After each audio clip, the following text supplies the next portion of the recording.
every year. There's a total disconnect now between the ruling group and the masses. I hate psychology. Clear out. They're the same worm-like characters. Analysts. Fuck you with your stupid argument. They should not bother us. Democracy. All of this just works. Vote for the generations who are coming. Fully dynamic game engine. A millennial video essayist. All support, strength, Constant craving. and identity. I haven't yearned.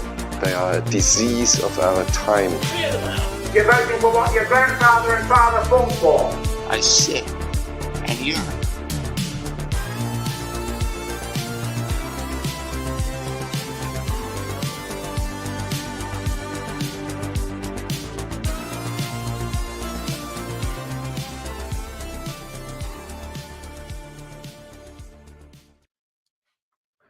Hello everyone, and welcome back to another episode of the Long Sensible Centrist. Lonnie Path, welcome back. Hello everyone, it's good to be back again. It's been a rough week. I don't know how it's been for you, but I've been under the weather a bit. Oh really? I've been fine, except I've been inhaling Brussels sprouts and various root vegetables to build up a lot of gas in my system to make up for the impact that Bovaer has on the farming industry. Someone has to. Oh, that's good. Yeah, someone has to produce the methane. For every cow you don't fart, I'm farting 3 cows. Isn't that the new Something like that? Yeah. Mantra? Yeah. I think so. Try to fart extra hard by consuming bean sprouts. General high fiber content. Yeah. No, it's been a good week. Finishing up projects at work, etc. It's nice to sort of settle down into a comfortable Christmas spirit. We're getting there real fast. All right, we have a bit of a smorgasbord, I suppose, of things to talk about today. So I think we'll just get right into it. First of all, we're going to talk about one of the 2 top things this week, which was the happenings in Syria. Big week for the happening crowd. Let's see here. Yeah, the Nothing Ever Happens bros lost this week. They lost pretty hard. Let's see here. So I'm just going to start reading. I know you have some stuff you want to talk about. So I can just interject in between. So I'm going to... this is, as usual, we try to use the Norwegian sources just to keep up with the perspective, and it's been run through the, Google machine, so I'll do my best to sort of live translate this as we go along. Reporting from Damascus in Syria. In one of the roundabouts in the center of Syria's capital comes a bus loaded with rebel soldiers. Young children, women, and men honk their cars and wave flags as they spot the young uniformed and armed men. In the middle of the roundabout is a statue of Yusuf al-Azma. He was a Syrian general during the war against France in the 1920s. In the aftermath, he has become a symbol of Syrian patriotism. And 50-year-old Ahmad comes walking and stands up in front of the statue. Let's see here. His face is serious, and he raises his right hand to his forehead and pays tribute to the statue. In his left hand, he holds 2 homemade Syrian flags, drawn by hand. Here you can see him. Before, I was never happy, and it was difficult to find food. I was angry, and I didn't sleep, Ahmad says. The changes in Syria have gone by so quickly that it's difficult to understand and grasp it for many. 2 weeks ago, this all seemed unthinkable. And then rebels led by the HTS, which it's a weird name. It's like, what's the Hayat Tahrir al-Sham or something? I'm probably butchering it. The HTS group launched their offensive.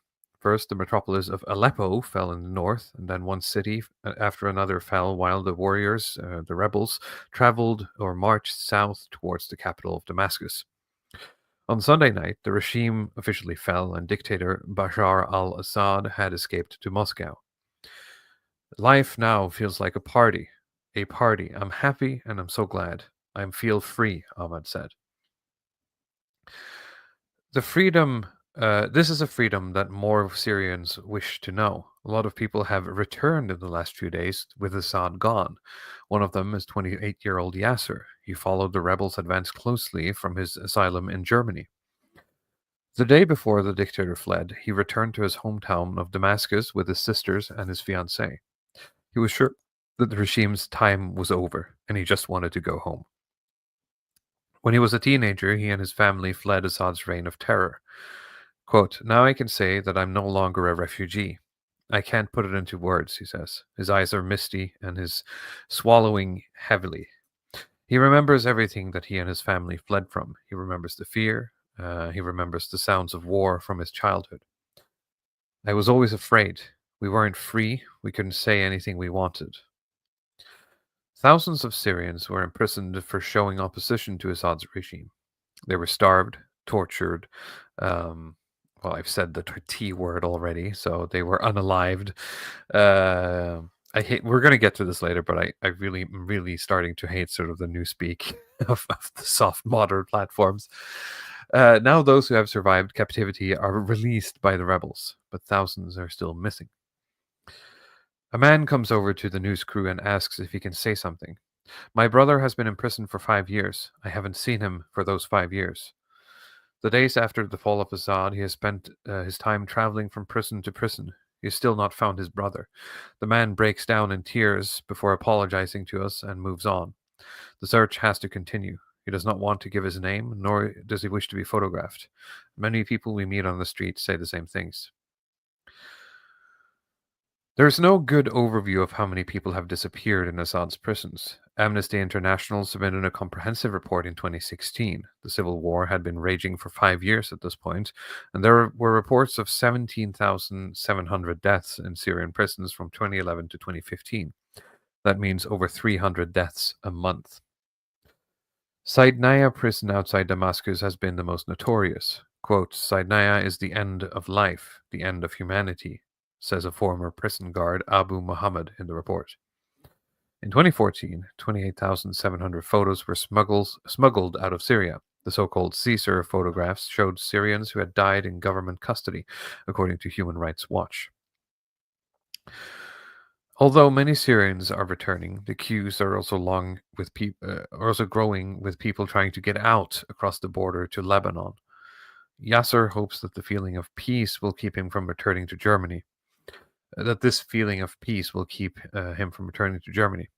Now he wants to use his freedom while he has it. Say the words he couldn't say before. He's going to say the N-word, probably. Quote, "We must have freedom, and we must believe in it. The time has come for a new regime where I can express my opinions. No matter what I think, I will have the opportunity to say what I want without being afraid." Despite the celebration of freedom and the victory of the rebels, many are unsure of what lies ahead. Mar and Mohammed met between the border from Lebanon and the capital of Syria. They're trying to drain. We meet Mar and Mohammed between the border from Lebanon and the capital of Syria. They're trying to siphon diesel from an abandoned tank. Both of them are rejoicing in the fall of Assad. "The tyranny is over," tells Mohammed with a smile. But suddenly there is a gunshot warning from a military base on the hill above us. It's a warning to get away. Father and son bounce away from the vehicle and hide behind a tuk-tuk carriage. In the chaotic conditions that prevail here these days, it's not easy to distinguish between which of the sounds of war are for celebrations and which ones are serious. Both Syria and the international community are trying to understand the way forward. While both Syria and the international community are trying to understand the way forward, joy and fear go hand in hand for the people of the country.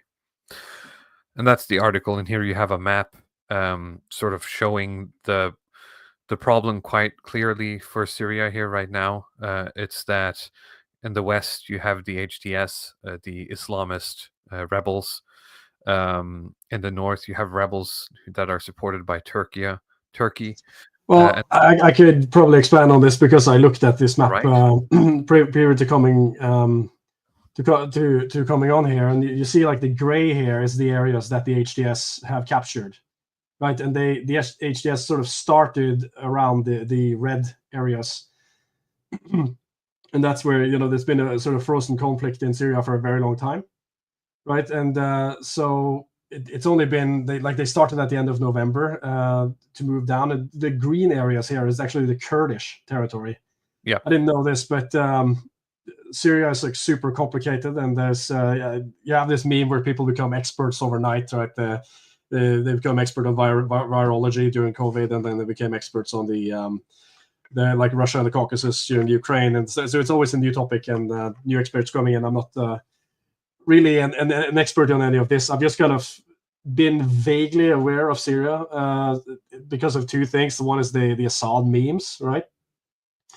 And the secondly is like as I've become more cognitively aware of geopolitics, then you start to see Syria as kind of a proxy war state, between Russia and sort of the East and the West, I guess, because they're backed by both Iran and Russia, and the United States have backed rebels here, and they had to sort of pull out. During Obama, this was a big deal. We talked about the chemical weapon stuff was in the news, and the red lines that were followed up, and then Trump bombed Syria 2 times in 2017, 2018, and then they pulled out. And the signal from Trump is that they're going to stay out. This, of course, it's in true to his message and to his base. Maybe I could, I'll see if I can share a screen here, because I have another map that has a bit more names on it. So I had to use one of these primitive Paint GS, but at least now I can paint on it. I have to figure out what apps guys like Charlemagne are using. Wait, they have the why is there a Grinch bottom right corner? Yeah, there's a Grinch because it's the Christmas time, right? So okay, we're getting it for free, but they're adding it in. They added in some nice touches here. Look at this style. It's Windows 90s stuff. This is nostalgic, yeah. It's easy to get. 2025, we're going to have to upgrade the technical specifications of. No, I want this to remain. I don't want universal retard design on this. I miss the old the complicated interfaces and dashboards. Yeah. So my understanding of this with the timeline that I have from AP News is that during November 28th, most people were completely unaware that anything was happening, but then that's when the sort of insurrection or the rebel offensive starts, and they start from this Idlib province here, and this is sort of where they've been resigned to. The conflict has been frozen, and the Assad regime sort of controls Damascus, the area here. So I'll try to paint, and I'll just remove it. Damascus, Homs, Hama, and these areas here. We have the Tartus, that is the naval base that Russia uses, that they have lost now. But I recently saw that they're in talks with the new Syrian governments to be able to still use this military base. Down here, you have the Golan Heights that Israel annexed during Trump's administration, and they keep chopping at it now. But I'll just get back to the timeline. So they start off in the Idlib province. So on November 29th, they move on to Aleppo, and this just makes me think of 2016. I don't know who remembers Gary Johnson's campaign on. Yeah. What's Aleppo? They were doing this kind of gotcha question. So because he's a libertarian candidate, right? So they'll just ask him about foreign policy, and they just get question marks. I don't know if we don't have the clip here, but it's people who aren't familiar should look that up because it's funny. This was considered a gaffe, right, in 2015, 2016. And they ask him, well, what would you do about Aleppo? And he just sits there like, what is Aleppo? and then they just sort of pile on him, right? Yeah. And that was his candidacy. He had one episode where he was talking about drug legalization, and he stuck his tongue out, and then it was the Aleppo gaffe, and then that was it. That's the world of 2015. You could or like that Howard guy who did the Scream or whatever. That's as little as it took to be disqualified as a candidate for the American presidency. Bush lost on the police clap, right? That was it. Yeah, Jeb Bush. So, Aleppo is the second biggest city in Syria. I guess that's the significance of it. So, They move into Aleppo on November the 30th. They take Aleppo and they occupy the airport and the citadels. They raise their flag there. So on 1st of December, the Assad government launched a counterattack with the troops and with airstrikes on Aleppo. So between the 2nd and 4th of December, the rebels move south and they reach about 10 kilometers of Hama. So Hama is here. So let's assume that they're about here. I'm just guessing based on the information. Hama here is the 4th largest city in Syria. And now, like in this time space, I looked at like the first article that I found in Norwegian media about this is on the 2nd of December, right? So that's when you're hearing like it's starting. But they'd already taken Aleppo, but you sort of hear about, okay, well, they're fighting over Aleppo now, so they're a little bit behind behind on the action. So like when most people had heard about it, it was already over from what I understand. Let's see. So after there's been fighting for about 2 days, and then the rebels take Hama on December the 5th. So on December the 6th, they reach Homs here. It's a very large, at least geographical area. So on December the 7th, they take Homs and they start to encircle Damascus, which is here. And on December the 8th, it's basically broadcasted on Syrian state television that there's a new government in Syria, and that Russian state media announces that Assad has arrived safely in Moscow, and now he lives in some luxury apartment that I think his family owned previously, and he has now been granted asylum there. I assume it's not one of those lame political refugee asylums. This is an actual refugee asylum, right? Right. So I mean, I guess the question is like how this was so incredibly easy, because this is like 1 week to take the entire parts of Syria, I guess, except the Kurdish parts that are up here, because this conflict has been frozen like for a very long time and absolutely nothing has happened. But the what has changed is really the Russo-Ukrainian conflict that seems to be occupying all of Russia's forces. I mean, people are speculating about, you have like the Conor McGregors and the Scott Ritter types who will say that Russia is holding back, and they have like 100,000 troops ready, just stationed to move in. Apparently, they don't. I mean, we previously talked about the sort of conflicts between Azerbaijan and Armenia, and both of those countries have like military guarantees with Russia for that stuff not to happen. So. Yeah.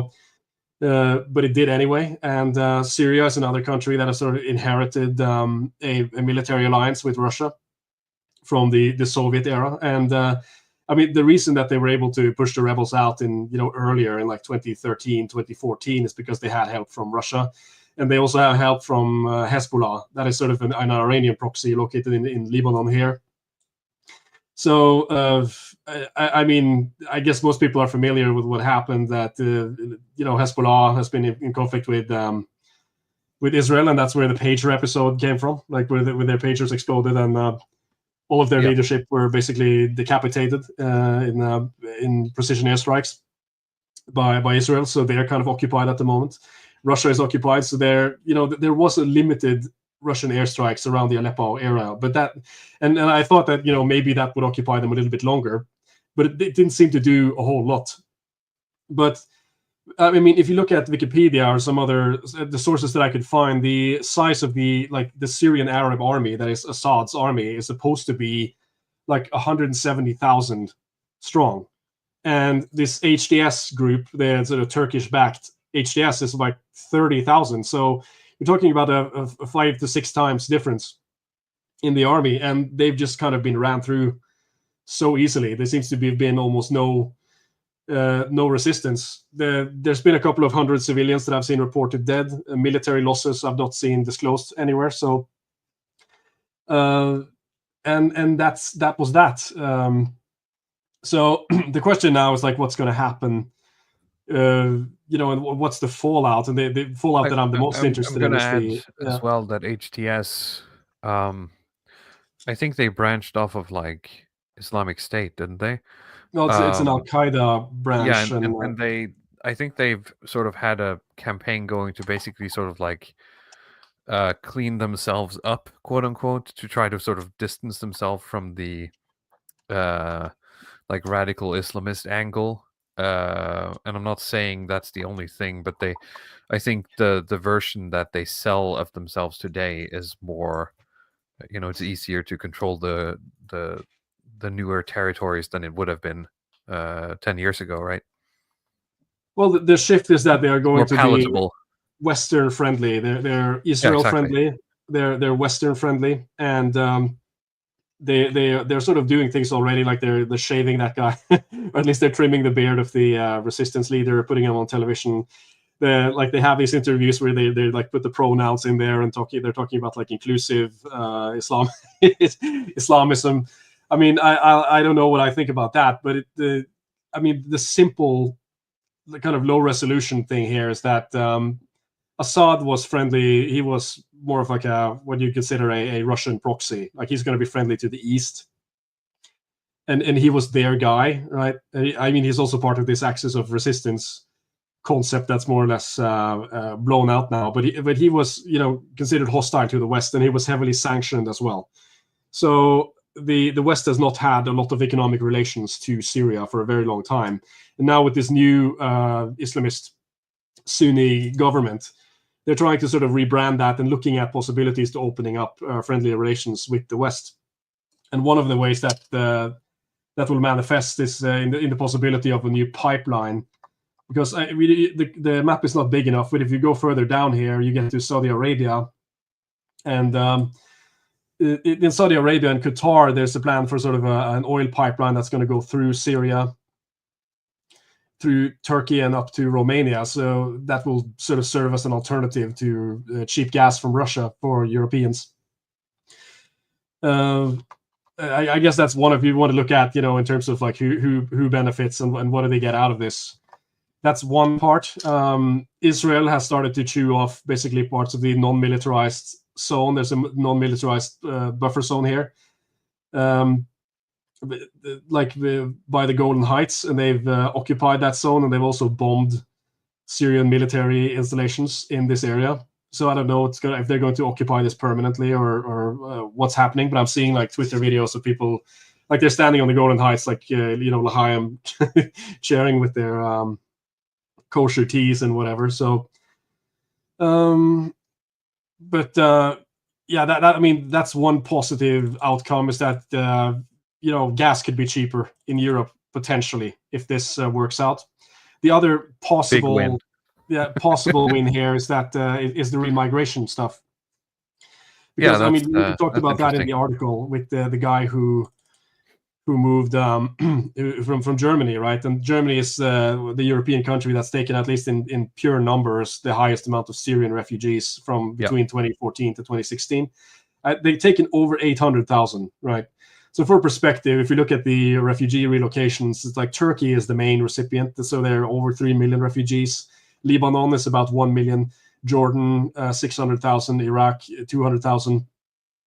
So Germany is the biggest European country. Sweden, I think, per capita has the biggest Syrian population, with about 1,400,000 of them. And then they're split around in these other countries. You have some going to Denmark, Netherlands, Australia, Greece, and so on. Australia, that's where Syrian girl lives.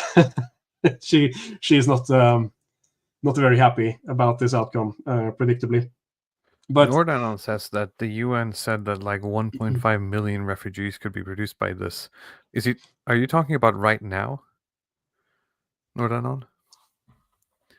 Yeah, it's. That's a possible. You could have this go both ways. Like the possibility is that, of course, if this new government is, it's more peaceful, or they're able to stabilize the country better, then you can move people back. And if they are friendly with the West, then doing the remigration bit is a lot easier. Because the biggest problem with remigration, especially when you're talking about long-distance remigration like this, is that the recipient country simply doesn't accept the refugees or the people back. You'll just declare that, okay, we're sending people back to your country, and you show them the passports and try to get the paperwork through, and they just don't acknowledge it. They just say, we don't know who these people are, we don't accept them back. So then you run into all this sort of humanitarian nonsense with the lawyers and the NGOs and this stuff. But if like you have a friendly relation with the new Islamist government and the West, then that might be possible to actually relocate them back. I mean, even regardless of what the refugees themselves want, the problem is like, I think between the coordination between the two, because with Assad, it was sort of like a very hostile situation. It's difficult. And I mean, you can find articles where like Giorgia Meloni is talking about the opening up relations with Assad again to make remigration happen, right? Because I mean, if you're talking about like the problem, especially with, like for people like Meloni to do this kind of stuff, is just to have the relation established to get them sent over. So that's the two possible. If you're optimistic, the two possible positive things is a new oil pipeline, cheaper gas, and easier remigration. That is a possible upside. On the downside, you could get more migrants, right? There could be more chaos. Currently, many countries have closed down the application processes. I think all of the Scandi countries have done it. France, Germany, many European countries, they've closed down all applications from Syria until the situation is cleared up. So I don't know if this means that there's a current move towards it. At least the general political mood, both in the EU and in the European countries with their local governments, that seems to be the order of the day. Let's say within the right-wing spheres, it is the Christian persecution that seems to be like the main talking point. That their thing is that Assad's government was friendly with Christians, right? And I mean, the Christian population has suffered a lot through the Syrian civil war. I think they're one of the most affected populations. They had approximately 2 million Christians residing in Syria, and it's been gone down now to about 300,000. So the question is then what's going to happen to them, and if the new Islamist government is going to be as inclusive as they claim to be on these Western interviews, or if the Candace Owenses of the world are correct, and they actually just get strung up and they have to move. Of course. The flip side to this is that if these Christian nationalists are really serious, then they're getting Christian refugees, at least. So it's not my top wish for Christmas, but I mean, at least it seems like it would be positive for them. Northern says, do you have a moment? I have a super chat too to go through. Yeah, please. Did you see that video? In Ireland, a guy is filming when asking a guy celebrating the fall of Assad, and when asked if they'll go back, he said the economic situation is not so good. Well, yeah, I'd imagine the economic situation is not so good. Les Grossman says, for $10 Canadian, thank you so much. I've been listening to your Longhouse podcast while chuckling on transit at work. People must think I'm crazy, LOL. I just want to say, Ludikin, your thoughts are like mental floss for me, LOL. Hi from Canada. Well, thank you, Les Grossman, for saying that, and thank you for donating. I think mental floss, in a sense, is the direction we have been aiming for a bit this year. And that's not to say that we've gone soft. It's just that we're not going to pander for the sake of pandering, I guess. The slop will flow, but we won't pander. Yeah, I appreciate the comment, Grossman. Thank you very much. And yeah, Tropic Thunder was funny. I should watch it again. Yeah, at some point. So, okay.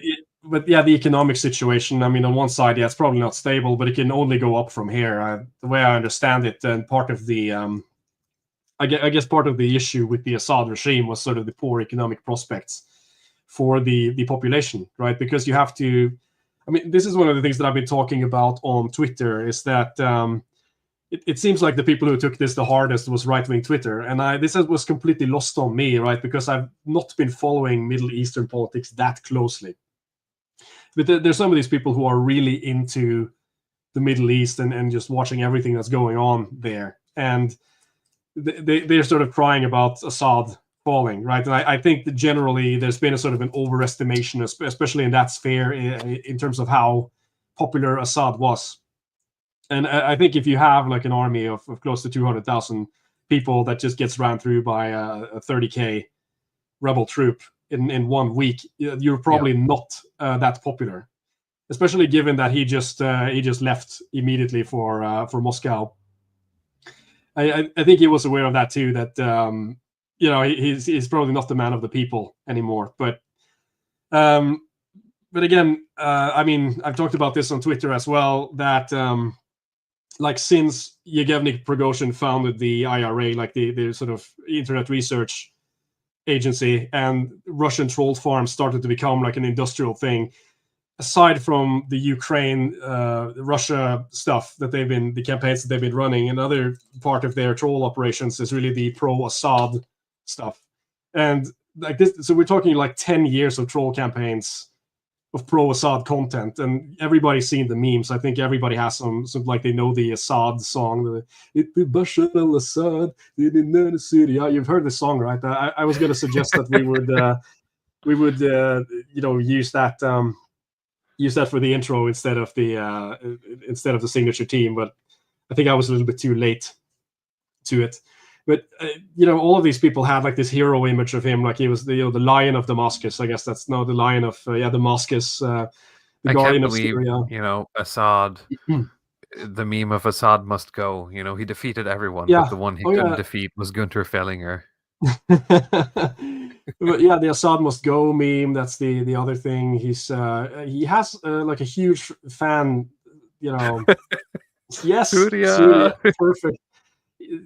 Everything from like the you have some people like on the anti-colonialist left, including like Tulsi Gabbard and these kind of Blumenthal types, like the what's his name? These kind of the old Young Turks, Jimmy Dore. You have those people that are huge on Assad, and then you have on the right wing, Keith Woods was a huge fan. Henrik Palmgren was big on him. Like even BAP was like super into Assad, which I don't even understand. Like there's so much of the culture warification of Syria that just doesn't work. This has to be emphasized because like the toppling of Assad, this is a real geopolitical thing. It's not just some culture war made up nonsense. And people's ability to map it onto the culture war, it's quite tricky because generally, like you have the what you consider like the anti-Western side of this dialectic that are pro-Palestine, they're pro-Muslim, like they talk about the trad degenerate West and the colonialized people, but then they have to defend Assad, who's more on this like a secular leader, and they have to go with this kind of, well, imagine now women have to go with headscarves and burqas and all of this stuff, and it's so terrible, even though they support Hezbollah and Iran and they support Hamas and all these people. And on the other side, it's like, okay, so you're like a pro-Western kind of NATO head or something, but then you have to support hardcore Islamists taking over instead of a more moderate leader. So it's a very confusing thing. And Syria in general, this is an actual geopolitical thing, and the people who live there seem to I think on the bit, like the biggest part of them seem to actually appreciate this happening.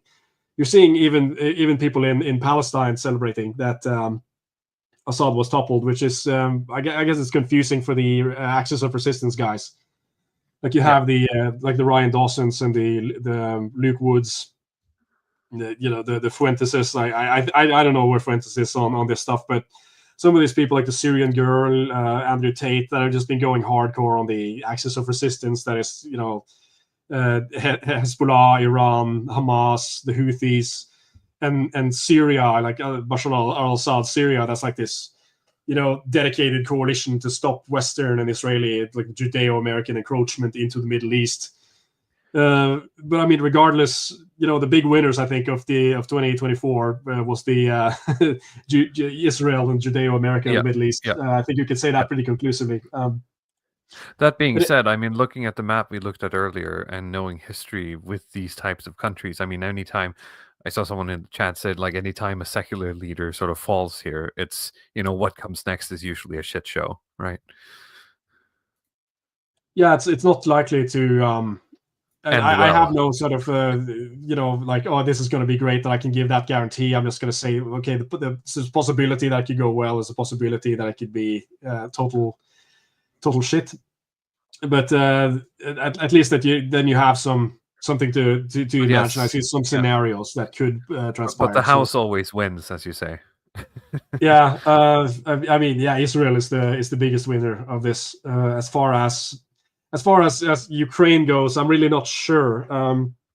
I think this is sort of a hit to to people's view on Russia, at least like the ideas, a lot of that fluff that's been generated by, say, Conor McGregor and some of these types around that Russia have, so like they're holding back on their reserves. I think that's been blown out pretty hard if they're not able to defend any of their Douglas proxy states. McGregor? Yeah. Sorry, Douglas McGregor. Conor, that's the fighter, right? Douglas McGregor is the. Yeah. I was really confused for a moment. Yeah. I think he just retweeted or something, or made his own tweet based on, did you see the Ian Miles Chung tweet where he's like, oh yeah, 1 million people have died in Ukraine, and people were like, source, and he's like, trust me, bro. I think Douglas McGregor just tweeted that as well. Well, I don't know, considering that he's like a UFC guy, he probably has the same views as Douglas McGregor. So I think Conor McGregor has been a bit more on the Ireland for the Irish side. I'm not sure if he's been big on foreign policy. No, I mean they generally aren't, but they're like, it's coded in a certain way, right? So you have this culture war intersection where it's like UFC is masculine and masculine is MAGA and masculine is also Russia, right? And they have Russian fighters in the UFC, like these sort of Dagestani guys. And so like Fedor, and so he was never in the UFC, but he's sort of in the cage fighting sphere, right?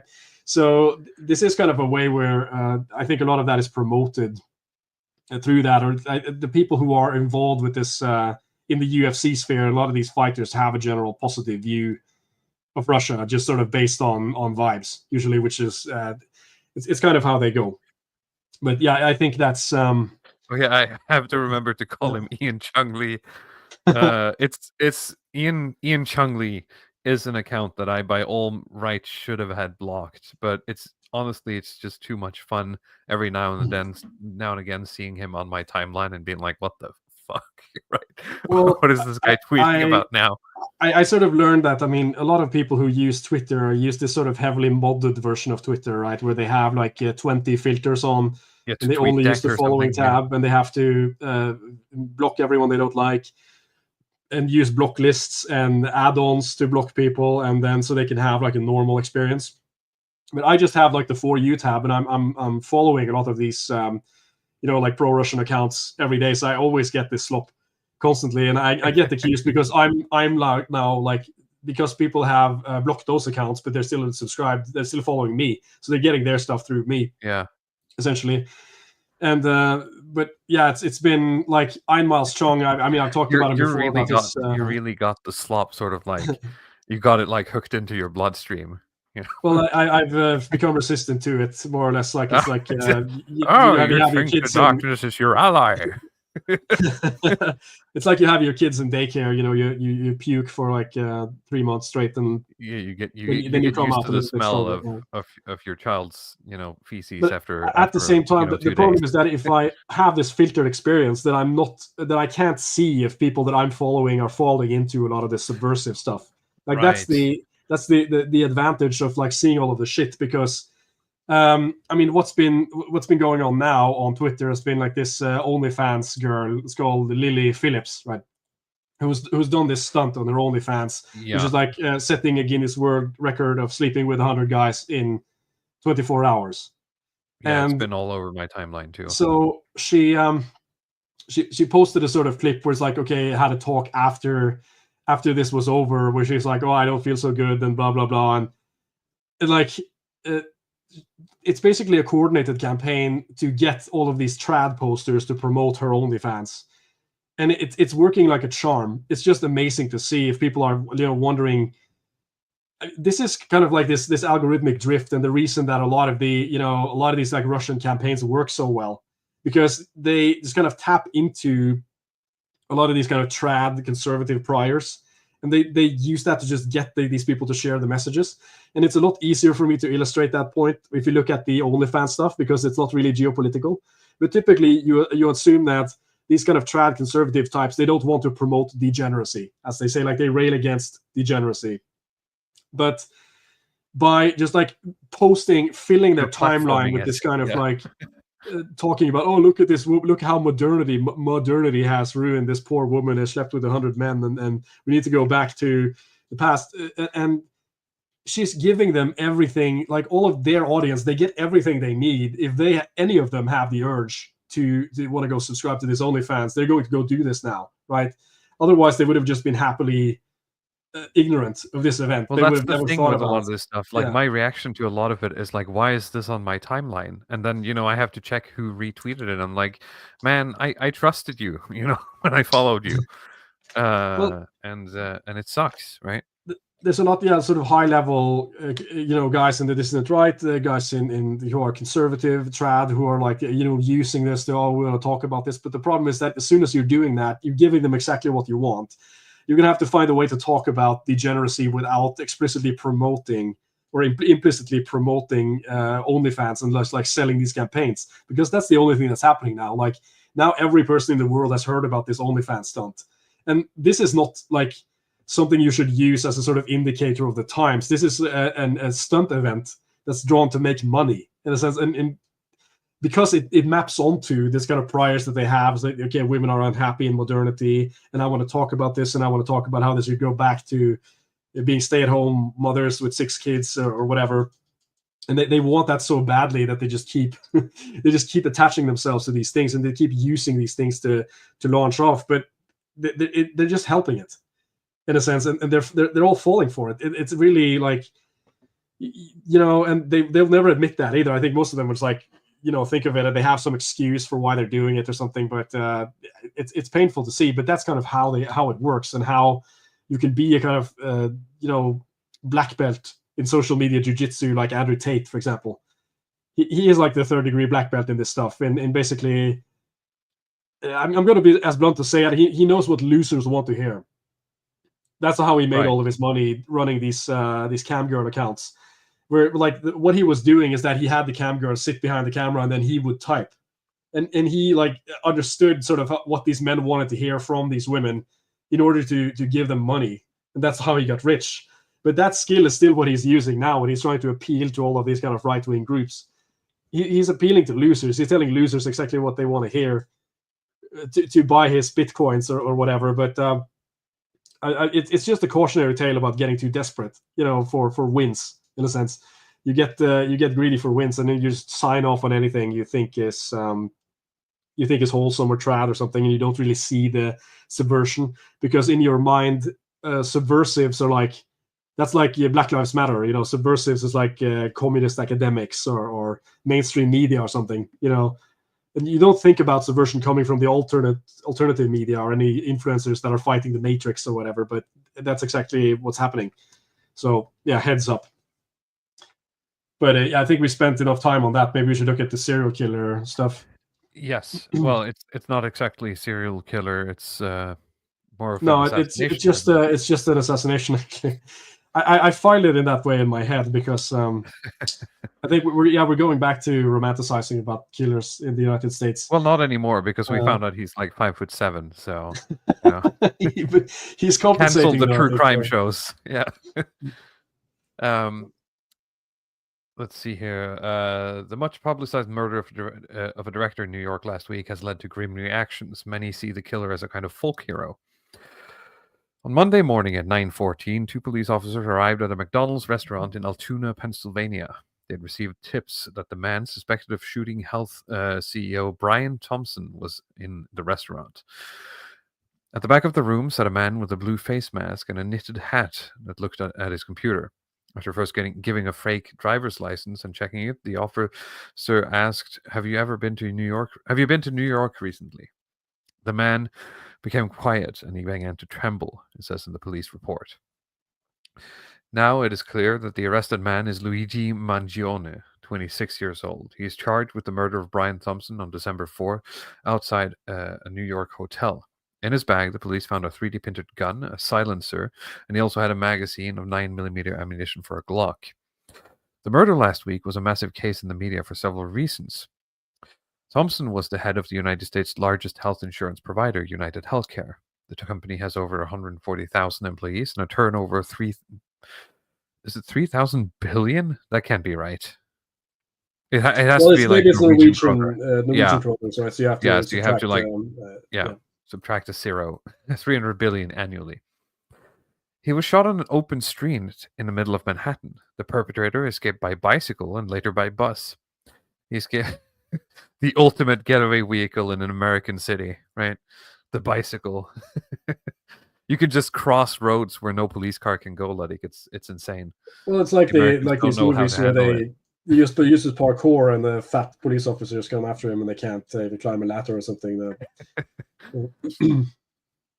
He escaped from one of the world's most camera monitored areas with a large police with a large police coverage, and then was on the run for 5 days. Sleeves found at the site were marked with specific words: deny, defend, that indicated the murder could be a protest against the insurance industry. Now it's come out later that this guy suffered from some health problems and had been screwed over by the insurance company. Is that right? I didn't hear that. There's been so much information about this guy. Maybe some in the comments can confirm this. He did leave a manifesto as well. I don't know if we have that anywhere, but it's like it's very short. It's like 3 pages handwritten. Let's see here. Since the arrest, a lot of information about the accused has come out or surfaced. He's from a wealthy family in a suburb of Baltimore, Maryland. For example, the high school where he gave his graduation speech for his his year cost over 400,000 kroner, $40,000 a year. Later, he studied IT at the University of Pennsylvania, a highly prestigious educational institution. His cousin Nini Mangione is a Republican member of the Maryland State Assembly. He says in a statement that the family is, quote, shaken and crushed, and they pray for the victims bereaved.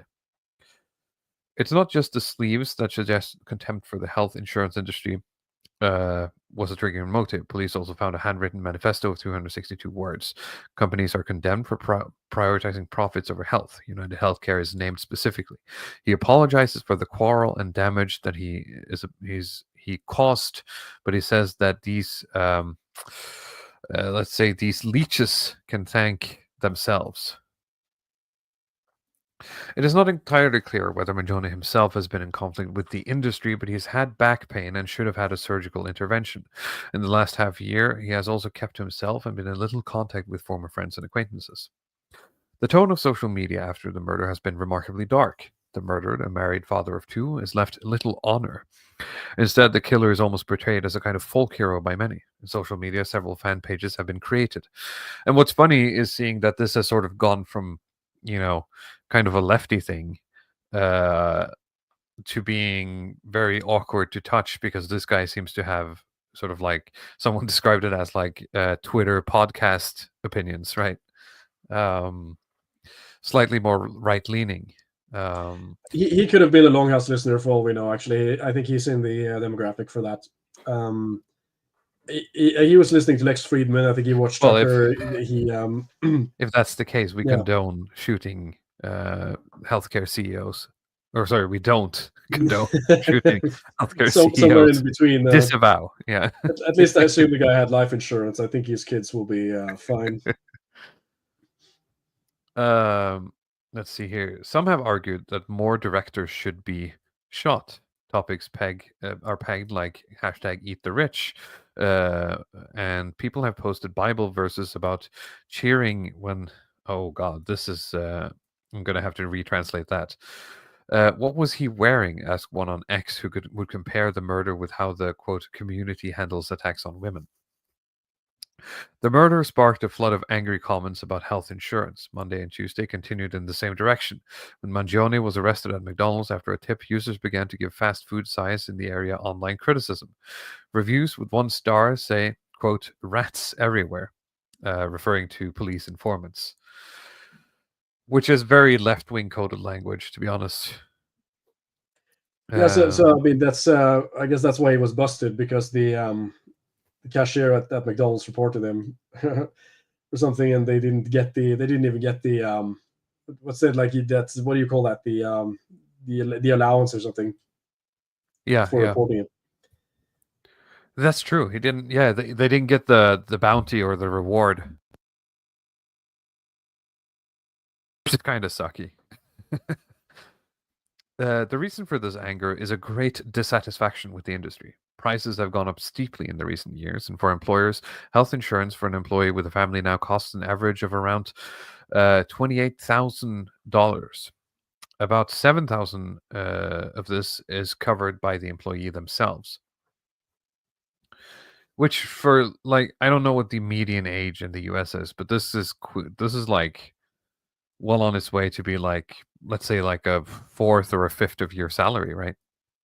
If you don't have like a high paying job. Yeah, if you don't, that's the problem too. It is something to think about. Yeah, in the US, you can make a lot of money, but you have to pay for all this healthcare stuff yourself, and it's really expensive, right? And it's pushed up by boomers, I think. I've been reading up and down on Twitter in terms of like what they think the suspected cause of the American healthcare costs, and what I've concluded as the most plausible thing is that there's too many rich boomers in the US who are putting pressure on the healthcare system generally, and they expect too much from it. So it's difficult for other people. Basically, it seems to be a topic with the kind of like wealth disparity, where you have like some of these boomer households where you have two people who see. Javier Olivia says this would have never happened at Burger King. Those people know how to keep their mouths shut. Here you were saying about the boomers. Yeah, I think somebody showed me a statistic that like 1 in 4 households where both of the man and the wife are 50 are like millionaires in the US, right? So there are a lot of, there's wealth disparity, and if you look at like median income or something, it's not that great, but you still have a lot of people who are in that millionaire or multi-millionaire bracket. Yeah. Due to, say, that they've had good, let's say, what do you call it, white collar jobs. Yeah, and they've been able to invest in stocks, stock market, in many ways, just kind of sitting on it. It's not like this wealth is in any way trickling down to younger generations, right? Well, some ways yes, some ways not. But it seems to be a lot more what do you call it, uneven in the distribution than some other countries, and it's putting a lot of pressure on certain infrastructure, certain parts of the economy that makes it difficult. I say like housing and stuff like this. But yeah, I didn't mean to interrupt. We'll try to get through this one. Sure. At the same time, the proportion of claims that are rejected is increasing. That is, the patient must pay for the treatment or the medicine themselves. Studies suggest that every 6th claim is rejected. However, this varies enormously between companies, from 2% to 40%. Jesus, imagine having a 50-50. You have to pay $7,000 a year, and it's like a 50% chance if they'll honor the claim.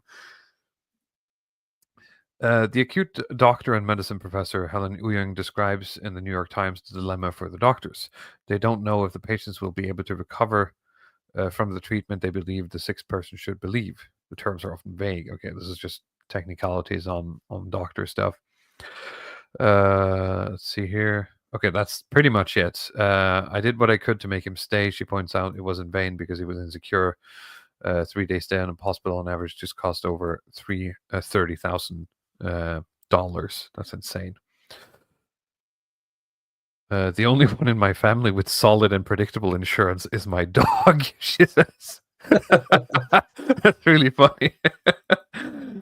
I mean, to be fair, I think that's true for my family as well, but we do have a healthcare system here that is, I'm not going to say great, but it's decent as long as you don't get any weird chronic illnesses. All right. So, I mean, with this stuff, I guess the culture war bits are very interesting, and like the left tried to take ownership of this guy, and that was the narrative in the beginning that this it's going to be more left-coded madness, right? Like we have with the Aaron Bushnell guy, and you had 2 leftists to put themselves on fire because of Palestine, and the other one, I think it was just some sort of anti-corporate protests, and that was the expectation that this Luigi guy was like a leftist who was going out and shooting CEOs, and I mean, to be honest, this is I'm not encouraging anyone. I'm just considering the amount of guns in the United States, the amount of homicides in the United States, that like more of the people who are killed aren't CEOs. Given the general sentiment, I think it's like a very low amount of people who are killed who are like high net worth individuals, considering everything that's going on there. Again, not encouraging this. But of course, he wasn't leftist. He seemed to follow this kind of like schizo political podcast bro mode as to the Trump, the first Trump assassin, where it's not that easy to pin him politically. This guy had like been, he had a tech job after school. Like he had like a master's in computer science. Then he had worked as a programmer. Then he moved to Hawaii to be a surfer dude. He had some back issues, I think, for over a year. We had like chronic back problems. And so I don't know exactly how he got from that to this. Some people were speculating that he's done ayahuasca. That he was one-shotted by the ayahuasca demon and then got the idea that he was going to go and kill CEO. Other people were, we've done a stream like way back where we had Witnesses on TV on about the what is that Program to Kill, that book where they're talking about these MK Ultra assassin types who are experimented on like with LSD and stuff, and they're sort of tortured. They're kind of trained to be killers. And when you read this case and you look at this guy's profile, he kind of fits in certain ways, especially with considering how smooth it was. I think the gun was 3D printed. So he had like a 3D printed gun with a 3D printed silencer. It's like a small caliber gun. I don't remember the exact caliber, but it's like this very small gun. And this is exactly what you want to do. This is how it's described in the book. Like they have these small guns that you can use in a big city. And because there's so much noise in these big cities already, and there's so much hubbub everywhere, it's easier to just shoot someone and run away. Yeah, was it a gun or like an exhaust, blowing on a car or something, right?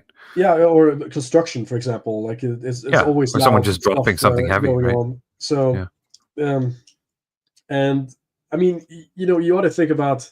He did everything right in terms of like, okay, you want to commit the murder and you want to get away with the murder, except from all of this kind of leaving the cartridges with the text on and the McDonald's, stuff that happened. But other than that, he might have gotten away with it. That's pretty crazy to think about. That it might actually be quite easy to get away with murders if you know what you're doing. In certain states, of course, if the case becomes like a high-profile thing, that might hang a lot longer and be higher on the police priority list than say some other, like if it's an anonymous victim, for example. And that's probably not even going to be solved. But he seemed to have just done everything to avoid it, except from like messing up with the with the fake IDs and all of this kind of nonsense. Of course, the culture war is not just like if the left wants to take ownership of this guy, but it seems to be like internally, even in the right wing, as to whether they think that it's based to shoot this guy because they suspected that this healthcare CEO guy voted Democrat, right? So it's like kind of like, well, you get the Joker stuff, you get what you fucking deserve because you made you made the United States unlivable by voting for Democrats or whatever. So then you get shot and you have to live with that. That's one take, and the other take is like, what are you talking about? Like he was a wholesome family man, Chungus, and we shouldn't celebrate family men getting killed by this kind of psycho stuff because that's leftist coded. I feel like we're back at we're one step away from talking about Wife Jack again, and I feel like this happens like every other month, where the wife bros and then each Jayans get into it, and I don't want to do it again because we just did it. Well, these battle lines seems to persist even after the Trump win. I mean, they can't be unified around Trump anymore. So now it's time to chew. It's time to infight, especially on each other. Especially with Twitter now, having had such an exodus of a lot of these lefty types that have gone over to Blue Sky. That I have an account on there as well because I need to follow. I need to follow Norwegian politicians and certain Ukraine accounts. That's what I do on Blue Sky. I don't post very much. I just go through there on occasion just to read what's going on because I don't get those accounts on Twitter anymore. Right. But the tone is very different. It's almost kind of bizarre because I wouldn't even like, if I was going to start posting on Blue Sky, I wouldn't even know what to post about because the tone is so much more, it's less confrontational. It's so kind of, well, their sort of moderation policies are a lot stricter, aren't they? It's stricter moderation. It's not just that, but it's like less of this kind of sniping culture. At least at least maybe until recently, but there's like less people on Twitter. That's It's like, oh, interesting though, you're because from a yeah. technical perspective, doesn't Blue Sky pretty much do the same thing Twitter does? Yeah, it does, but it's the way that people interact with it, because Ah. Twitter is like constant negativity all the time. It's like Yeah, but I mean, as Oren McIntyre said, the one thing Twitter does well is allow you to dunk on people, yes, and but that's purely because of how it works from a technical perspective. So it's interesting that Blue Sky is able to use the same, literally. I use literally in air quotes because it's not maybe one-to-one, but it's basically the same platform, but through basically moderation, foster a different culture. well, yeah, it's the people as well, like because the people who went there didn't want that dunking culture. I think they just wanted more kind of a positive and sunny. It's like the Teletubbies, it's going from like a heavy metal concert or something to like Well, that feels very Teletubbies LinkedIn, land. but Yeah. sure. Well, it doesn't have the corporate stuff, but you have like there's really two types that have gone on Blue Sky. It's one of like these sort of like guys who are like centrist liberal who are experts in some field like marine biology or some kind of network mapping or something like that, and they just want to sit and talk about their expertise and not have their post appear next to a guy harassing mixed race couples, right? And then you have these softer, more kind of lefty types, like people who blame they blame evil landlords for prices and like, it's not the refugees' fault, it's the landlords, and like you have that kind of lefty. And if I was going to dunk, it would probably be on those accounts. But generally, like it's a bit of an issue because even my own contents, it's so characterized by negativity, like on Twitter, and just kind of quote tweeting and being sarcastic and being negative towards others. So it's sort of difficult for me for my brain to even accept when I'm on Blue Sky that there's so much kind of positively oriented content.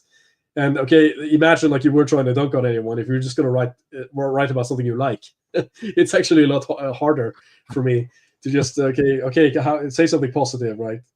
Don't talk shit about other people. Just say something friendly. Sure. It's hard to think of something at least enough to maintain an audience with that stuff. So that's why I'm not on there very much. It's easier just to do the dunks and comment on the slop, even though I'm complaining about it. So. Well, someone has to monitor the slop, right? Slop police. Yeah. All right. Do we want to talk about Booktok for a moment? If you had an article, we could look at that together. I have two. I have one that we have to sort of go through just to get some background information. Because it seems that TikTok, we've talked about this before, and I've said it before, that TikTok has this way of creating, subcultures where the algorithm is really good at keeping you within that. And one of those is, for reading, for people who enjoy reading. From May this year, in Berkeley Economic Review, someone posted an article on it being the dark horse of the economy. So I'm just going to use this as sort of like a background to the other article, which is this is going to be a bit dry, but the next one is a bit more fun. TikTok has blown up over the years, especially before and during the pandemic. Within this vast and popularized network, there exists a niche focused on people's passion for books and literature. Here you'll find a sub-community where people give book recommendations, record their reviews, and share inside jokes about the characters and plot. These unlikely heroes saved several bookstores and many jobs in the writing industry. Videos with people creating fan casts for books, reading and annotating in time lapses, and fangirling over the same 3 male characters all fall under the same hashtag with over 30 million posts and over 100 billion views. So, I mean, for anyone who's of our age, this is, what Tumblr was 12 years ago, just on speed, right? When you walk into your nearest Barnes & Noble, the first thing you will see will probably be the Booktok table, pictured here. A table full of titles that went viral on the app. For instance, It Ends With Us by Colleen Hoover and The 7 Husbands of Evelyn Hugo by Taylor Jenkins. By the way, if you guys don't recognize this, it's because you're a man. This is like massively overrepresented by women. So don't feel bad if you don't recognize the Booktok books. Thanks to Booktok, reading has become increasingly popular amongst users, ultimately leading to a boost in book sales. Before this level of success, bookstores were struggling. 65% of Barnes & Nobles temporarily closed during the pandemic, over 400 of their locations, due to strict health guidelines, blah, blah, blah. As a result, many saw a decline in market shares. Rival businesses like Border closed down completely, and Waterstone saw similar downturns. Many had to turn to layoffs and reduce their store hours to keep the businesses afloat. Let's see here. Many bookstore employees who were hired less than 6 months before during the pandemic were soon laid off, contributing to hundreds and thousands of layoffs and a 2,000% increase in unemployment. Even while some stores remained open, many employees have chosen not to come to work and used available paid time off out of fear of contracting the virus. So, authors also saw tour opportunities dwindle. Madeline Miller, the author of Song of Achilles, thought that she would have to go back to teaching during the pandemic. And basically, COVID was bad. So why TikTok?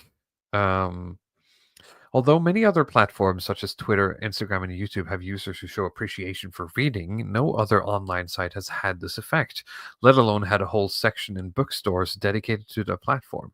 Since TikTok has a special algorithm that caters users' For You pages to their interests, making their site much more appealing.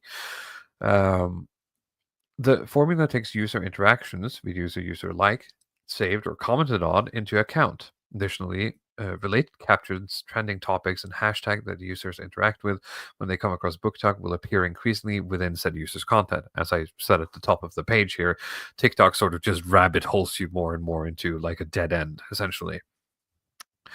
Other platforms have people interact with accounts they already know, like Instagram and Facebook. However, on TikTok, there are many entertaining strangers on a user's feed, some of whom make a following through their Booktok videos. Additionally, many subcultures like Booktok would congregate in hashtags, which also makes it easier to find content that falls into the same category. So, many users are using TikTok to promote older books that have now resurfaced in popularity. In 2022, 30% of books sold were new releases, while 70% were backlist titled, which is a 68% increase from the year before. For instance, We Were Liars by E. Lockhart was published in 2014 and made bestseller list again in 2020. Colleen Hoover, another notable author, sold 14.3 million copies of her romance novels in 2022 thanks to TikTok, and is now one of the best-selling authors in the country. Compared to the 1.88 million she sold the year before going viral, Hoover saw a 661% increase in book sales, which is insane. Her current bestseller and most popular novel, It Ends With Us, was originally published in 2016 and had a significant comeback. With this popularity, the book is going to be adapted into a movie with an impressive cast, blah, blah, blah, blah, blah. The Summer I Turned Pretty was released during the summer of 2022 on Prime Video and debuted as #1 streaming service. Let's see here. Yeah, I think this is everything I wanted to cover. It's basically, Booktok revived, I guess, the interest in books for the young people. But there are some disagreements about, what the substance is. One thing is the numbers, the quantity, but what is the quality? And there's been some debate between like Swedish and Norwegian authors, I suppose, or I guess literary influencers, these women on Booktok, about whether good literature is being stifled by chasing sex, essentially. So it says here, I can skip this. Here we go. Today I saw someone ask what smut level George Orwell's 1984 is, according to a TikTok user, which is a wild statement that I kind of have to believe has been made in jest, but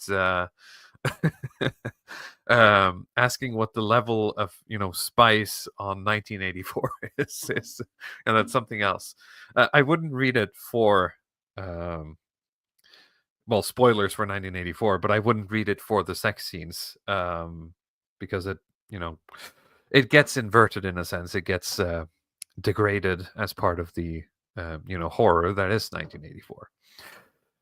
The controversy have arisen about the Smut scale, a system in which books are ranked by the amount or the number of erotic scenes. Sorry. It isn't zero. No, Brent, yeah, it's not zero. It's true. It's not zero, but I wouldn't read it for the smut. While some eagerly share tips on where the best bedroom scenes can be found on TikTok, the platform's literary elitists are raging. They believe that the pursuit of hot romance is about to stifle the very spirit of great literary works. So, I guess the what's it called? Like the pick me girls are now fighting with the smut girls on Booktok. That's what's happening. You know, Assad might have fled to Russia, but this is the real battlefield. This is where it's happening, folks. So let's watch this video here from TikTok. This is the from real axis of resistance. Yes. This is from @bookish with B. Someone the description is, I can't read the rest, but it says someone categorized Lolita as forbidden love.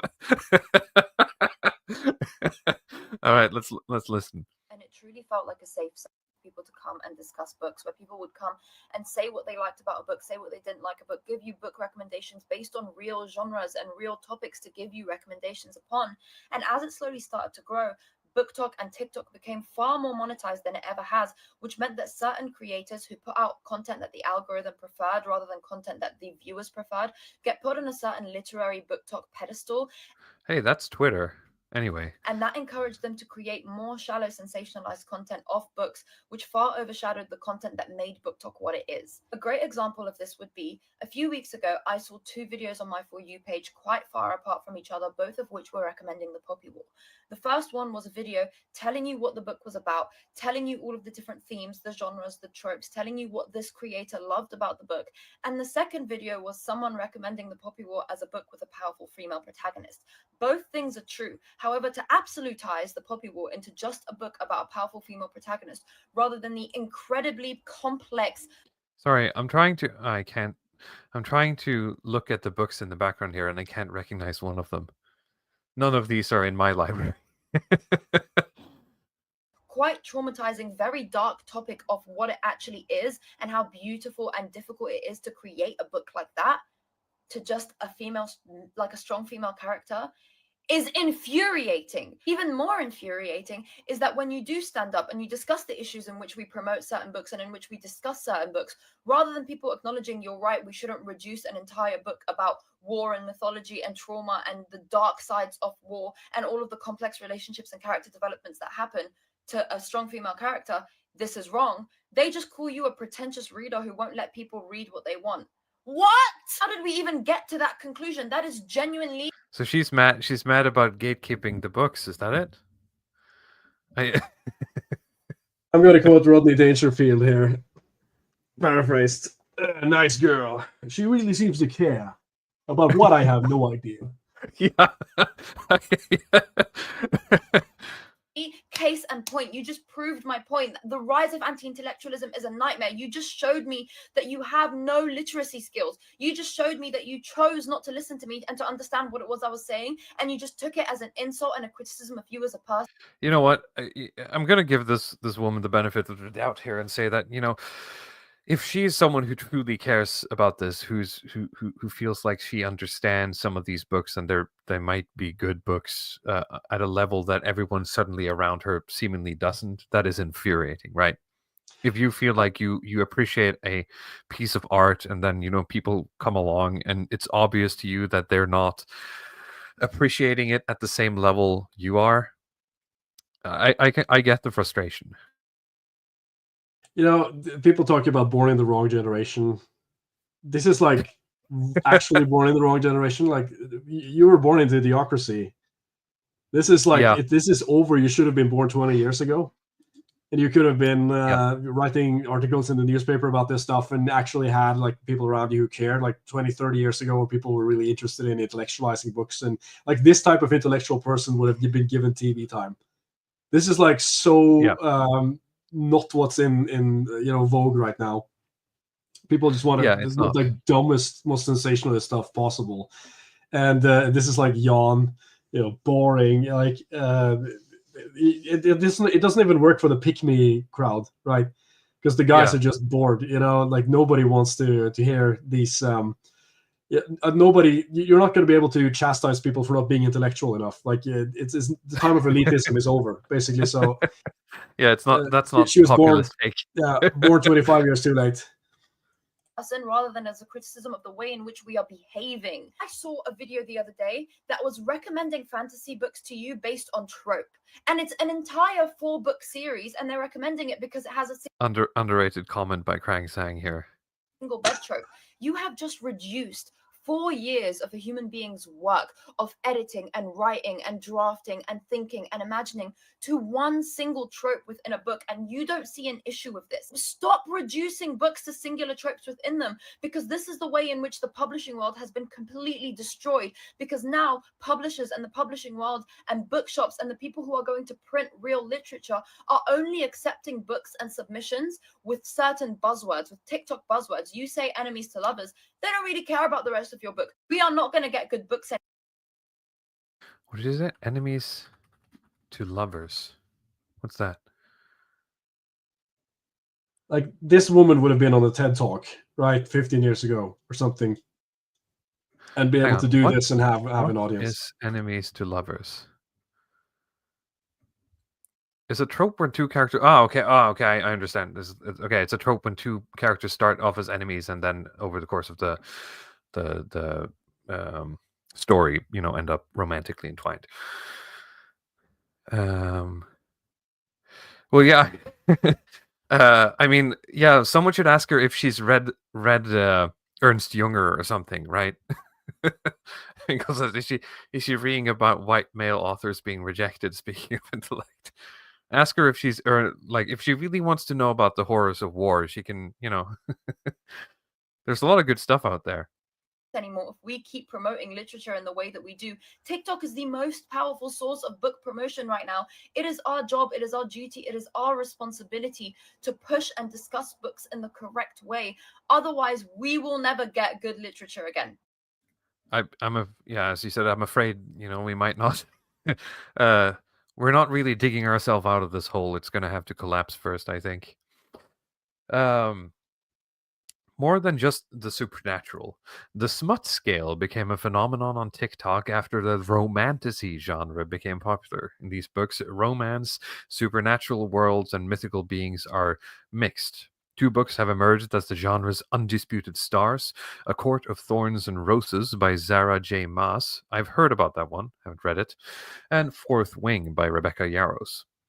But it's not dragons or elves that made these books bestsellers.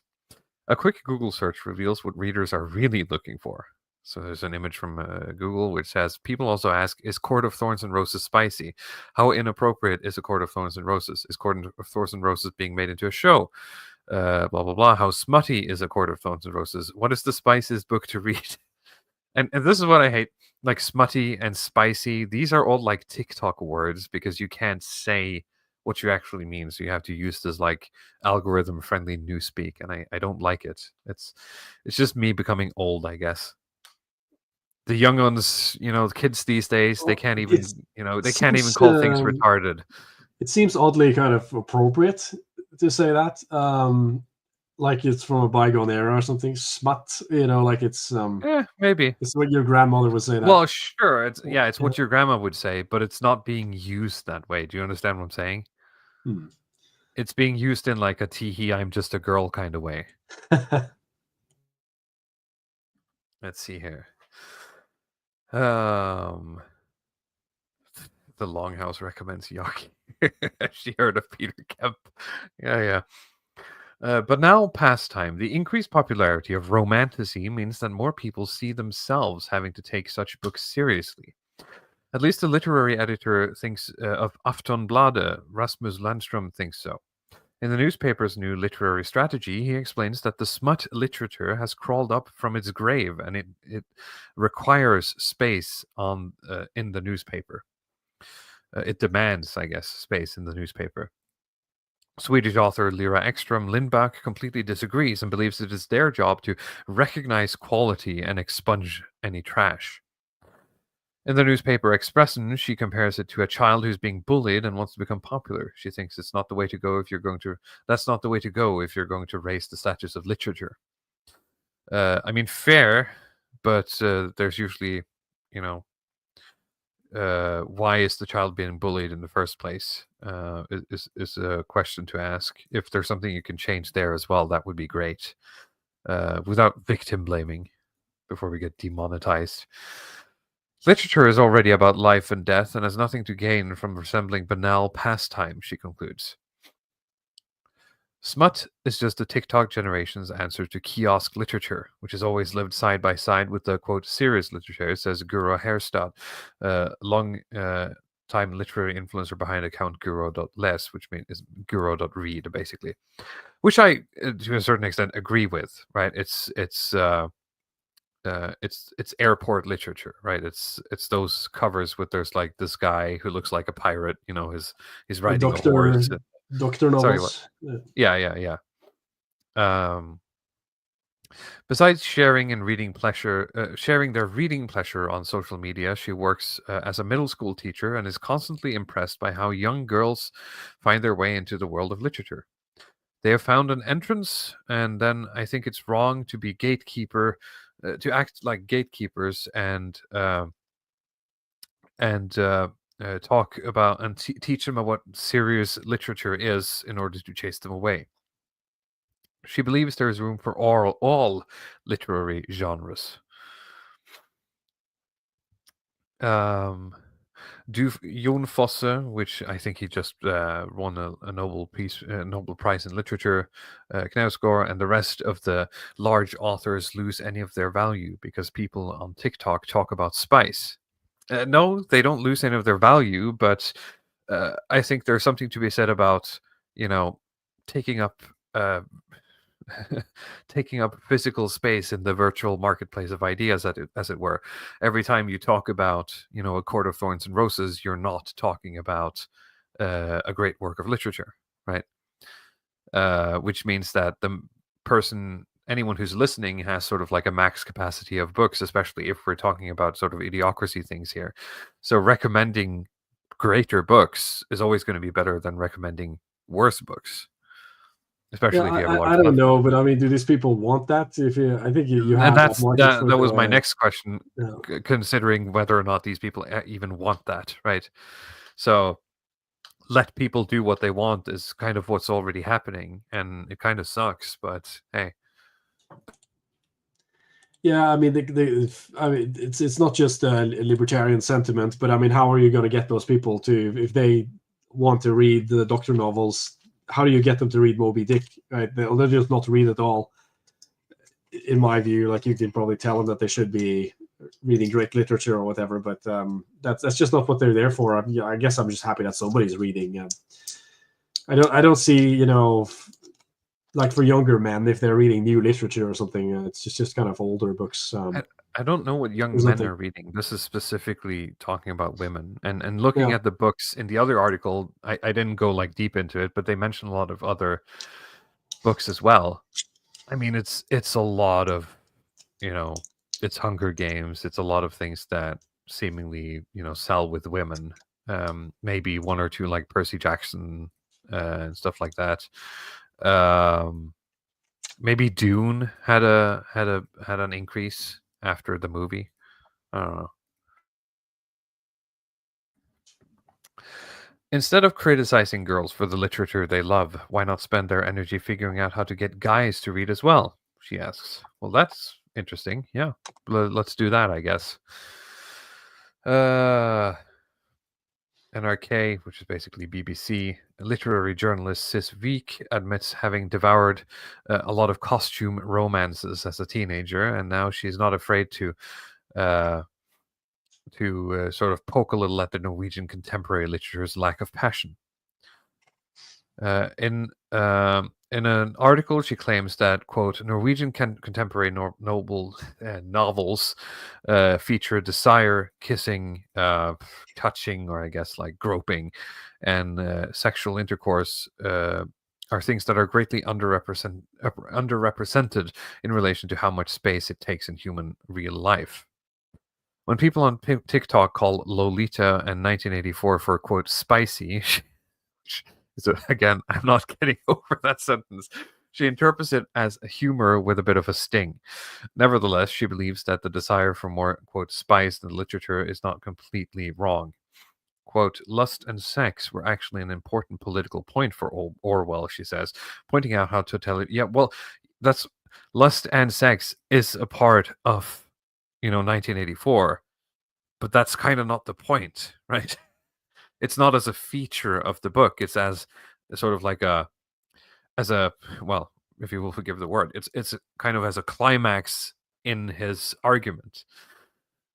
Anyway, but pointing out how totalitarian regimes often attempt to control sexuality, especially women. I mean, think about like the Handmaid's Tale, which is kind of like the opposite of that. It's kind of like a fetish masquerading as 1984. But Wieck has one warning to those who will throw themselves over 1984 in search of hot scenes. You would have to go through many pages of oppressive Big Brother regime and the smell of boiled cabbage before Winston and Julia finally get to see each other naked. And that's it. So, I'm not sure where that leaves us, but it was just a fun article, and I didn't really, really want to pass this one up. I don't know what to say. Read more Tolkien, I guess, if you're into fantasy. I don't know. I think it's just for Catholics or something who's reading Tolkien right now. If you're young Catholic. Maybe. I really enjoyed Tolkien growing up. You can also read Warhammer books. That's good if you're a boy. Just read Warhammer books. And you'll be right wing in no time.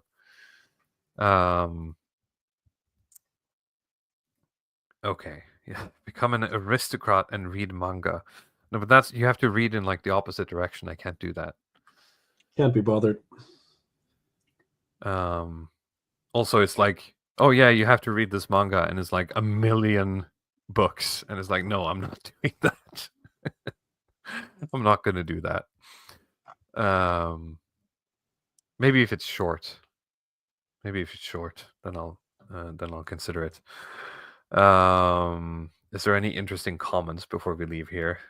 Let's see here.